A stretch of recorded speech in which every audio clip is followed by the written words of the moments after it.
quite a range of needs and children with different diagnoses coming here. So there's no one way of how we teach them. It's very much tailored to that individual child, and all of the work and the lessons that we plan will be differentiated for all of the children to best suit their needs. So for example, you might have visual learners, you might have learners who are better with kind of sensory or play-based activities. And also there's also the behaviour type needs we need to consider as well. So we need to really think about what we're focusing on in that lesson. So whether it's things like them being able to sit and complete the piece of work, or whether it's them being able to write a sentence. So it's very much tailored to each individual. For lots of the children, we use token boards as well. So they will receive stars or tokens for when they do good work or they sit nicely, and when they have received 3 or 5 or 10, whatever it is for that child, they get a reward, and that helps us keep them motivated whilst they're working. So that's a big factor of how we teach in this school. It's very much about keeping the children motivated and keeping them on task. And yeah, it's about including as many different type of ways of teaching within it as well to make it as a fun environment for the children. So we try and mix it up in all the lessons. We don't want it to just be writing or just reading. We want to add in some other sensory activities and play activities, and really as well encourage social activities. So as much as we can, we want the children to speak to their peers, to speak to the staff, and really for them to take the responsibility for their work and to take responsibility for completing it themselves. We want to give them as least prompts as possible, because at the end of the day we want them to increase their independent living skills.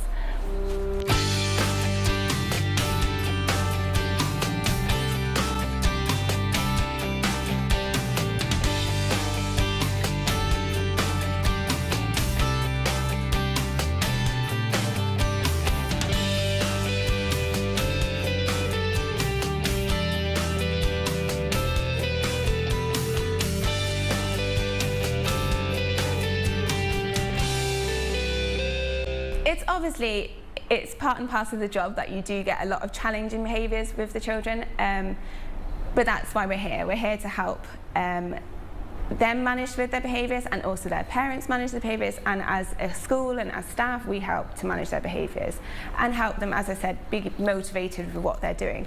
So it's very much just being patient, and the biggest thing is getting to know the child and getting to know their triggers. Anything that might lead to a behaviour you need to be aware of to try and prevent in the first place. So we know with certain students they don't like particular tasks, and maybe they don't like writing. So we know that we need to break that writing task down into smaller chunks, give lots of reinforcements, lots of rewards, to make it more easily accessible for the child. So it's very much about just looking out for the antecedents of behaviour and just keeping it fun and not staying on a task for too long. You'll probably see, if you watch the teachers here, we have lots of different tasks and lots of different activities within one lesson.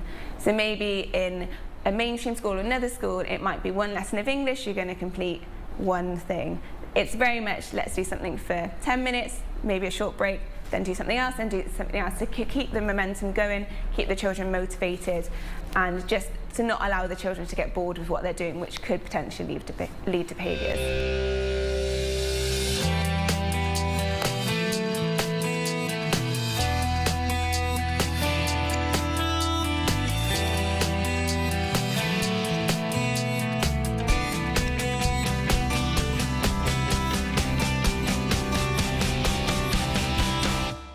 It's really hard to say that, because I think we'd all say working here that you notice small things that maybe other people wouldn't notice. So maybe somebody's given you a high five without you verbally telling them to, you've just done the gesture.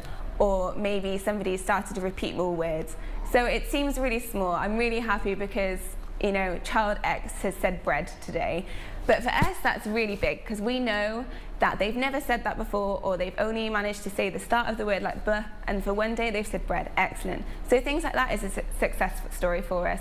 So it's not really things you'd write down and share with everybody, but for us, that's our small successes that we have every day. But of course, there are big successes as well. We have children here who progress so much that they're then ready enough to go to mainstream school, and I think that is largely what a lot of the parents are hoping for, that this can be kind of an interim between their child being in a special needs centre or school to being in a mainstream school, which is what we would really hope for all of these children, that they can be more included in a mainstream school, and this is that interim place. Obviously that's not suitable for all children, but for those that it is suitable for, then that's great. We're really happy that they've progressed on to that level with our help.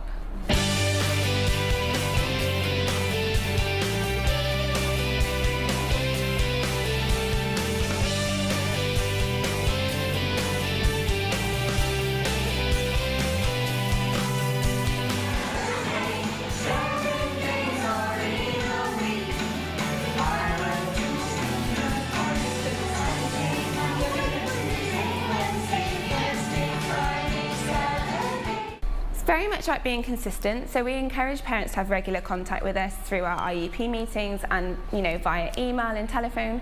We want to make sure that we're all working in the same way, and it's very much about following through with instructions. So if you've asked your child to make the bed or put his shoes on, make sure you follow through with it. Just as we do in our classroom when we're saying complete the worksheet or put your bag away, we're always going to follow through with it. So we expect that the parents will do the same at home.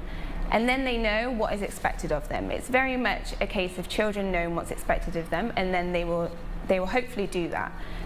So obviously if the parents are saying do this and then not following through with it, that behaviour is then going to come to school as well. And vice versa. If we're letting the children get away with a lot, then when they go home they're going to expect the same. So we just hope that all the parents follow through with their directions, and that in itself will help with so many other aspects of the behaviour and just daily living. Also, we really want to give the children as much independence as possible. So anyone who is helping that child at home, great, but please try and do the least amount you can. Be positive, be motivating, but you don't need to do it for them. You can just verbally tell them what to do or gesturally tell them what to do. You don't need to do it for them. Only when they really need your help, you show them how to do it themselves. Again, that's what we do at school. We really want them to learn how to do things by themselves without the help of others, because when they are older, they really need to know these skills.